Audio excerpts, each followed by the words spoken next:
కొండ గుర్తుకే మీ ఓటు. కొండ లోపలికి తీసుకెళ్ళకూడదు.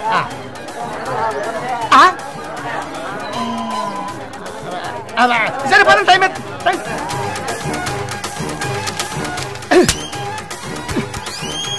అయిపోయి ఇసుడు గారికి వేసేనేటి అన్నకి వెళ్తే నా కొండ పోయి వెళ్ళిపోద్ది. లోపల వెళ్ళిపో. వేములవాడ నియోజకవర్గంలో శ్రీమతి మైనేని ఐశ్వర్య చెన్నమనేని దుర్గాప్రసాద్ పై 15,000 ఓట్ల మెజార్టీతో గెలుపొందారు. ఐశ్వర్య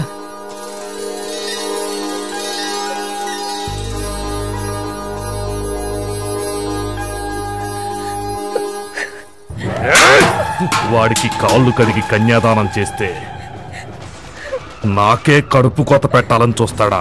తాళి తెంపటం నీకు కష్టంగా ఉండొచ్చు, వాణ్ణి చంపొచ్చి నేను తింపుతా. ఈ రోజు నేను ఎలక్షన్లో ఓడిపోయిన రోజు, కానీ ఆ శివకాశి చచ్చే రోజు.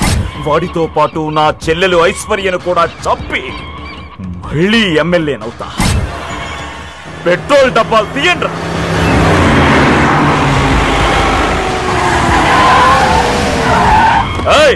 ఐశ్వర్య, ఐశ్వర్య, ఐశ్వర్య ఎక్కడ? మీ అమ్మగారు ఆశీర్వాదం కోసం వెళ్ళానండి అయ్యా.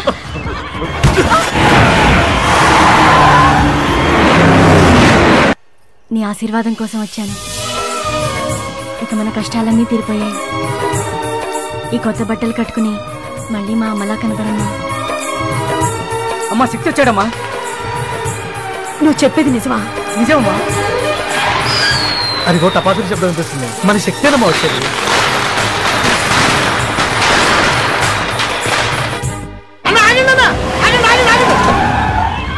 మీ తమ్ముడు శక్తి ఊళ్ళోకి వచ్చాడంటన్నా. అమ్మ దగ్గరికి వెళ్తున్నాడంట. అవునన్నా?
ఎవరా వాడు తమ్ముడు?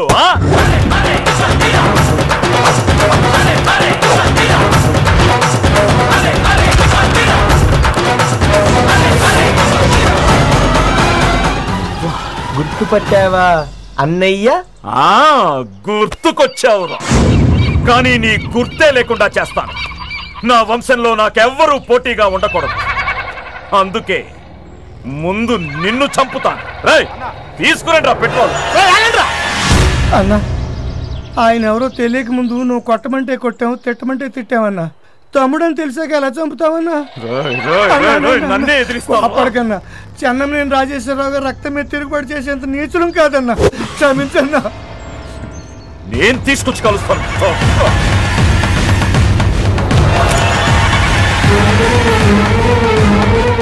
ఆగరా, నీ వల్ల నీ తండ్రి చనిపోయాడు. నువ్వు చేసిన తప్పు నీ తమ్ముడి మీద వేసి వాడి ఇంటి నుంచి పంపేలా చేశావు. 15 ఏళ్ళ తర్వాత వాడు తిరిగి వస్తే మళ్ళీ వాడిని చంపుతానంటావేంట్రా? ఇప్పటికైనా మారరా. మారతా, వీణ్ణి చంపిన తర్వాత మారతా. అమ్మా నువ్వు ఆగమ్మా. నా చావుతోనే నువ్వు మారతానంటే నేను చావడానికైనా రెడీ. శక్తి అమ్మా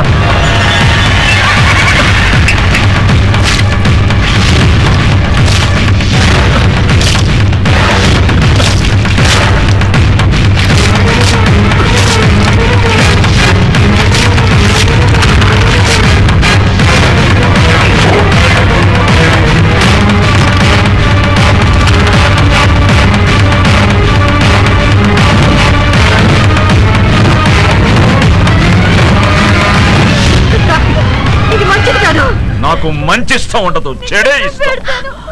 అదే చేస్తాను. నా మాట వింటా వద్దురా.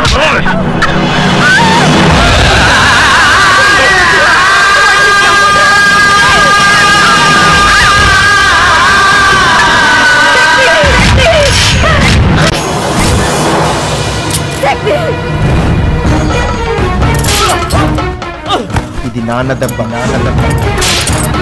నువ్వు చేసిన తప్పుకి నాన్న నన్ను కొట్టిన బెల్ట్ దెబ్బ. కన్న తల్లినే గొడ్ల చావుల్లో పెట్టి పని మనిషి కన్నా హీనంగా చూసినందుకు అమ్మ దెబ్బ. తోడబుట్టిన ఒక్కగానొక చెల్లిని రోడ్ల పాలు చేసినందుకు అన్నగా ఇది నా దెబ్బ.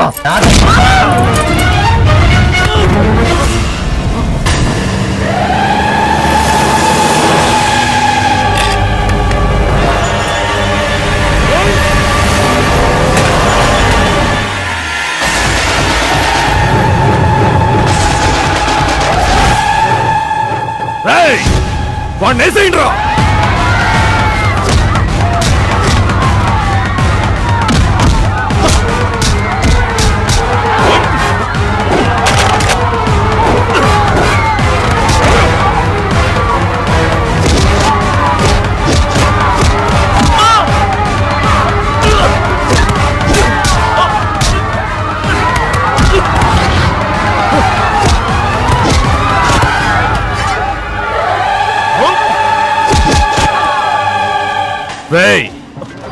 నా కూతుర్నే చంపాలని చూస్తావరా?